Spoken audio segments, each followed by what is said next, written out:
সারাদিন একই জায়গায় বসে থাকতে কারই বা ভালো লাগে বলুন? তাছাড়া অনেক দিন হয়ে গেল কোথাও বেড়াতে যাওয়া হয়নি। এক জায়গায় বসে থেকে থেকে প্রাণটা হাঁপিয়ে উঠেছিল। আর মনে মনে ভাবছিলাম, কোথাও থেকে যদি একটা নেমন্তন্ন পেতাম তাহলে খুব ভালো হতো। আর যেমনি ভাবা অমনি কাজ।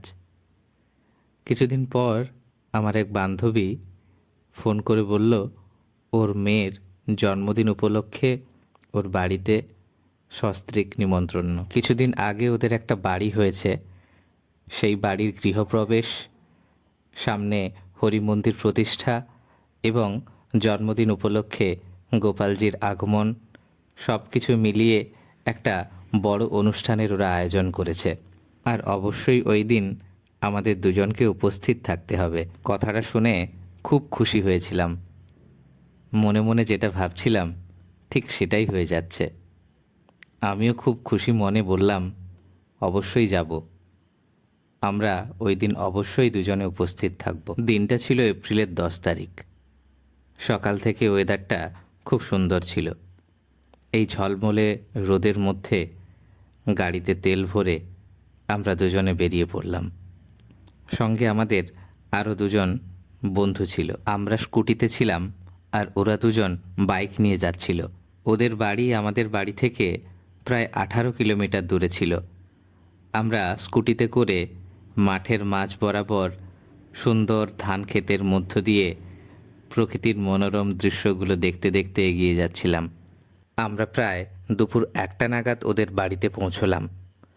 ওদের বাড়িতে পৌঁছানোর পর ওদের আপ্যায়ন এতটাই সুন্দর ছিল যে সে কথা আর মুখে বর্ণনা করা সম্ভব নয়। যাওয়ার সঙ্গে সঙ্গেই শরবত, একটু পরেই আবার ফল মিষ্টি নিয়ে হাজির। এইসব খেতে খেতে অনেক পুরনো কথা, অনেক হাসি ঠাট্টা মজা সব কিছু হলো। সময়টা খুব ভালোই কাটছিল।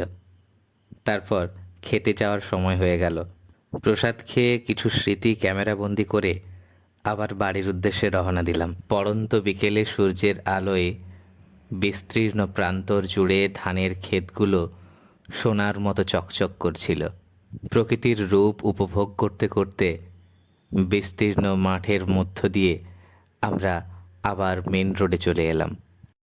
মেন রোডে উঠে ওনার মনে হলো অনেক দিন পরে একটা সুযোগ এসছে, এই সুযোগটাকে কাজে লাগাতে হবে।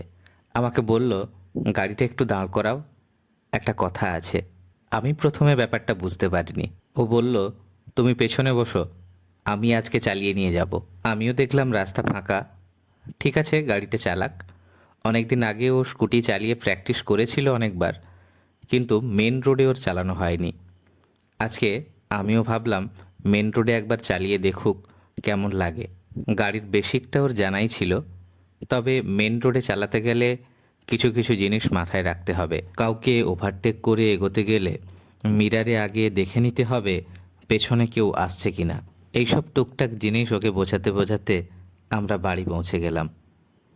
যাই হোক, জার্নিটা খুব ভালোই লাগলো। আর আমাদের এই জার্নিটা আপনাদের কেমন লাগলো অবশ্যই কমেন্ট করে জানাবেন। ভালো লাগলে অবশ্যই লাইক করবেন এবং ভিডিওটাকে শেয়ার করে দেবেন।